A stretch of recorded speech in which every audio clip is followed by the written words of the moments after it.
Yeah, hi Peter, it's Mark at FMAV in UK. Just to let you know that I've done your lasers for you. This is the first one, this is number one. I've put a 1 on there for you. I've tested them for you and they are fully working, and I've given the extra test as well to make sure that there's no bits flopping out or any other problems that might occur.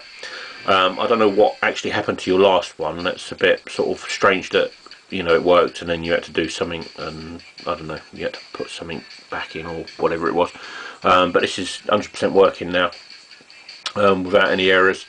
So you know, I've had this one on test for quite a long time, so probably on and off for probably about 5 hours at least. So sort of half a day in the workshop, and yeah, it's good. So that's number one for you, and again, I do appreciate your business and thank you very much for sending them to me. And obviously you got your 6-month warranty. All I ask is you pay the postal charges if you need to. Yeah, this one, what we actually done with this one, this was just a laser, obviously. The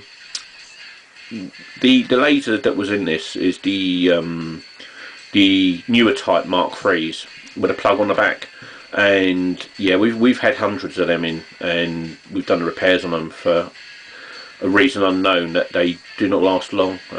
So we always replace them with our older style lasers anyway, which last, you know, 20 years type of thing if you're lucky, rather than like 5 years. So yeah, anyway, thank you very much Peter. I'll get that one wrapped and ready, and I'll do you another video on your other one. Thank you very much.